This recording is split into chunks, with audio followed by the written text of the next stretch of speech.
Welcome, মানে আমি মানে আমি পারমিশন দিচ্ছি যে ট্রোল করতে পারে রাজুদাকে নিয়ে। আচ্ছা রাজুদা, তোমার ভাইরাল ডায়লগটা একবার শুনে নেবো। চলো ভাই।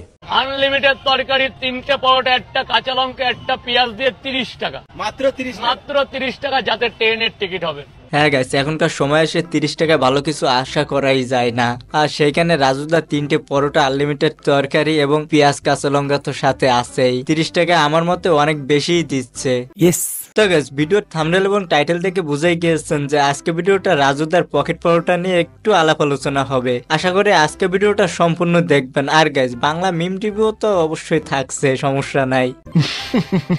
তো চলেন বেশি কথা না বাড়িয়ে মূল ভিডিওতে যাওয়া যাক। দাদা off the camera, off the camera. দাদা রোডটা দাদা ওটা বন্ধ করো। দাদা কি করছো? লোকের ঘরের মধ্যে ক্যামেরা অফ করে হবে, টোটাল বারণ করে দিয়েছে, এখানে বসতে দেবে না। আপনারা দেখছি অনেকে বলা বলি করছেন যে রাজুদা ভাইরাল হওয়ার পরে তার ভিতরে নাকি অনেক বেশি মুড চলে আসছে, ফুটবল করতে গেলে সেটাও বারণ করে দিচ্ছে। এক প্লেটে 3টে পরোটা, একটা ডিম সিদ্ধ, এক টুকরো কাঁচা লঙ্কা, এক টুকরো পেঁয়াজ, আনলিমিটেড তরকারি, 30 টাকা। এবার আসি কেন রাজুদা সবাইকে ভিডিও করতে বারণ করছে। সেটা কারণ রাজুদা যেখানে বসতো সেখানে অনেক লোক আসছে আর অনেক ভিড় করছে, তো সেখানকার যে মহাজন সে নিজেই বারণ করে দিছে যে এখানে যদি এত পরিমাণ লোক হয় তাহলে আমরা ব্যবসা করব কিভাবে। তার জন্য রাজুদা পরিস্থিতির শিকার হয়ে আপনাদের বারণ করছে যে ভিডিও করবেন না কেউ। আর আপনারা এটা অনেক খারাপ ভাবে নিচ্ছেন, আসলে এটা ঠিক না। একটা কথা বলবো, এই খবরের কাগজটা না দিয়ে আমাকে কেউ অবজেকশন করছে না। দেখুন এত লোক খাচ্ছে, আপনি ছাড়া কেউ বলেনি এখনো। কেউ সাজেশন দিচ্ছে না। এক একজনের চাহিদা এক এক রকম। এখন যদি সবার চাহিদা পূরণ করতে যাই তাহলে তো পরোটা ভাই ফ্রি খাওয়াতে হয়। হ্যাঁ, প্লেটে 3টে পরোটা, একটা সেদ্ধ ডিম, আনলিমিটেড তরকারি, 30 না 40। মানে এটা কোনো কথা? আসলে তো ভাই এতদিন দেখে আসছে জিনিসপত্রের দাম যদি বাড়ে তাহলে লোকজন বেজার হয়। বাট এখানে দেখি উল্টোটা হয়েছে, রাজুদা পরোটার দাম বাড়িয়ে দিয়েছে 10 টাকা, সেখানে সবাই চেয়াজ করছে। এটা কোনো কথা? কি বলবো, যাই হোক। বাট 10 টাকা বাড়ালো কেন, এটা নিয়ে আবার অনেকের অনেক কথা। চলেন রাজুদার মুখ থেকে শুনে আসে যে পরোটার আসলে দাম কেন বাড়ালো। তোমার পরোটা হঠাৎ করে দামটা বাড়িয়ে দিলে কেন? চলো ভাই। দেখো দাদা, দ্রব্য মূল্য হিসাবে আজকের দিনে আমি যে 10 টাকা পিস করেছি, এটাকে মোগলাই পরোটা করেছি। পরোটার সাইজ অনেক বড় করেছি। আজকে 48-40 টাকার উপরে ময়দা কেনা, 30 টাকায় আমার আলু কেনা, সেই আসা যাওয়ার একটা খরচ আছে। সেই মূল্যে 3টে পরোটা 30 টাকা না বেচলে আমার কিছু থাকছে না। খেয়ে কেউ খারাপ বলার মতন পরিস্থিতি নেই। অতএব দামটা ম্যাটার করে না, ম্যাটার করে আপনারা আসুন, খেয়ে দেখুন। যদি কোনো সমস্যার মুখী হন আমি আছি। প্রথমে পরোটা ছিল 20 টাকা, পরে আসছে 30 টাকা, তারপরে 40 টাকা। আর 40 টাকাটা সীমিত সময়ের জন্য করছিল, এখন আবার 30 টাকায় আছে, মানে 10 টাকা করে পরোটার পিস। দাদা বলো, দাদা দেরি হবে, দাদা দেরি, আমি পরে টাইম দেবো, আমাকে মাল বেচতে দাও, আমাকে মাল 2 ঘন্টা। আপনি এখন খাবার নেবেন? তাহলে 2 ঘন্টা পর আমাকে মাল বেচতে দিন, আমি হাত জোর। যেখানে একটা লোক হাত জোর করছে সেখানে ভিডিও করার জন্য লাফালাফি করে কোন হিসাবে? আর এইসব লোকেদের জন্যই রাজুদার বদনাম হচ্ছে। কখন নেবেন? দিন কটা লাগবে আপনার পিস? আমি ওটা খুচরো নেই আমার কাছে, 500 টাকা। আমার কাছে অত টাকা নেই স্যার। তুমি বলছো কত টাকা নেবে? কি বলবো? আসলে কিছুই বলার নাই, মানে উনারে বলছে একটা আর বুঝছে আর একটাই। আর এরা শুধুমাত্র যায় ভাইরাল হওয়ার জন্য, মানে ভিউ পাওয়ার জন্য আর কি।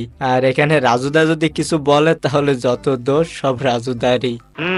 আচ্ছা, সবকিছু বাদ, রাজুদা নাকি নতুন ব্লগ ভিডিও শুরু করছে। আপনারা কি জানেন এই খবর? বলেন কি? আচ্ছা, না জানলে সমস্যা না, আমি তো আছি আপনাদের জানানোর জন্য। তো চলেন রাজুদা কিভাবে ব্লগ ভিডিও শুট করে সেটাই একটু দেখে আসি। চলো ভাই। তো গাইস, আমি রাজুদার পকেট পরোটা রাজু বলছি। সবাই কেমন আছো? সবাইকে গুড ইভিনিং।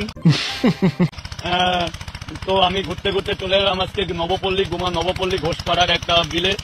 তো এখানের পরিবেশটা খুব সুন্দর, এখানে নির্জন পরিবেশ, চারিদিকে পুরো ফাঁকা। তো সবাইকে শুভ বিকালের ভালোবাসা। আচ্ছা, আপনাদের ভিতর হয়তো অনেকেরই রাজুদার ব্লগ ভিডিও দেখে হাসি পাইছে, বাট সত্যি কথা বলতে গেলে আমারও একটু হাসি পাইছে। তো যাই হোক, রাজুদাকে সবাই সাপোর্ট করবেন। রাজুদা প্রতিদিন 400 পিস পরোটা বিক্রি করে। যদি 2 টাকা করে লাভ হয়, 400 গুণ 2 800 টাকা।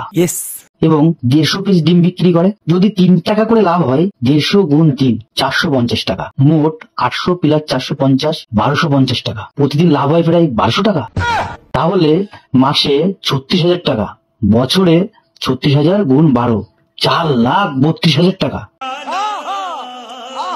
রাজুদার পরোটার বিজনেস দেখে এখনকার পোলাপানের মাথায় সবসময় এটাই ঘুরপাক খাচ্ছে যে আমরাও পরোটা বিজনেস শুরু করে দিই। বাংলাদেশি পোলাপাইন এমন পেদানো দিল না দাদা, পটে গিয়ে আপনি প্যান্টের মতো করে দিয়েছেন দাদা। আমি কি বলি দাদা, আপনি বাংলাদেশ দখলের চিন্তা না করে ওই যে রাজুদার কাছে যাবেন, মানে গিয়ে 3টে পরোটা, একটা কাঁচা লঙ্কা, একটা সিদ্ধ ডিম, ওই ডিমটা আপনার পেছন দিয়ে বলে দেন দাদা। আর আমার মনে হয় না সমস্যা বেশি একটা হবে, কারণ রাজুদা মুরগির ডিম নিয়ে আসে, হাঁসের ডিম না। হ্যালো রাজুদা। হ্যাঁ রাজুদা, আমি নরেশ বলছি, নরেশ। ওই যে আমার 500 পিস পরোটা আর আনলিমিটেড তরকারি লাগবে। মানে কি দেরি হবে? আরে বসাই আমার জলদি করে লাগবে, বিশাল ঘটনা ঘটে গেছে। ওই যে বাংলাদেশের জুনিয়ররা আছে না, দুবাইয়ের মাঠে আন্ডার-19 ইন্ডিয়ান টিমকে রাজুদার 3টে পরোটা, আনলিমিটেড তরকারি, পেঁয়াজ কুচি, একটি কাঁচা লঙ্কা এবং একটি সাদা সেদ্ধ ডিম ধরিয়ে দিয়েছে। আরে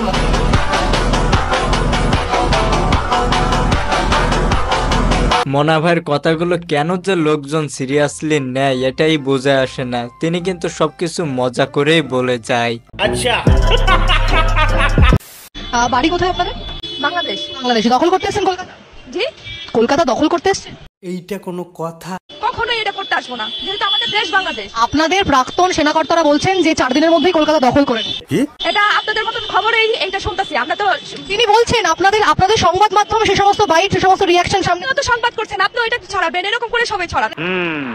আপনি বলছেন যে বলছেন না, এই কথা বলেননি। না, আমরা কেন? প্রাক্তন সেনারা এই কথা। আমাদের দেশটা স্বাধীন, আমরা আমাদের দেশের জন্য গর্বিত। ঠিক আছে, আমরা কারো দেশ চাই না, এবং আমরা চাই যে সবাই শান্তিতে থাক। এদেশের মানুষও শান্তিতে থাক, আমাদের দেশের মানুষও শান্তিতে থাক। ঠিক আছে, এগুলো হলো ভুয়া খবর, সব খবরেই হচ্ছে। আসলে এরকম কিছুই হচ্ছে না।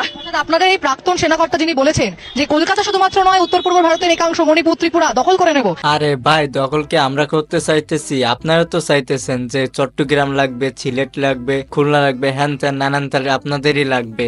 আমরা কখন বললাম যে কলকাতা আমাদের লাগবে? মানে কি বলবো, যাই হোক।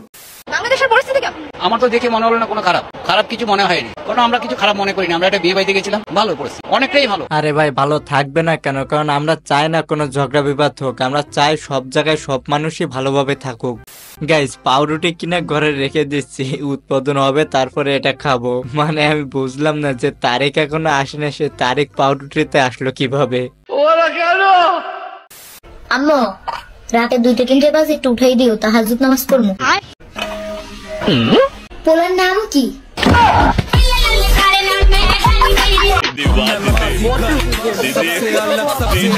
আরে মামুনি, তোমার আম্মু তো বুঝে গেছে যে তুমি নতুন নতুন প্রেমে পড়ছো।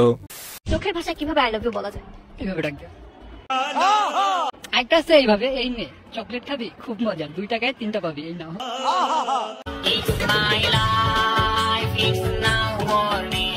ওর চোখের ইশারার থেকে আমার তো ভাই হাতের ইশারাটা বেশি ভালো লাগছে। তো আপনাদের কাছে কোনটা ভালো লাগছে অবশ্যই কমেন্টে জানাতে ভুলবেন না।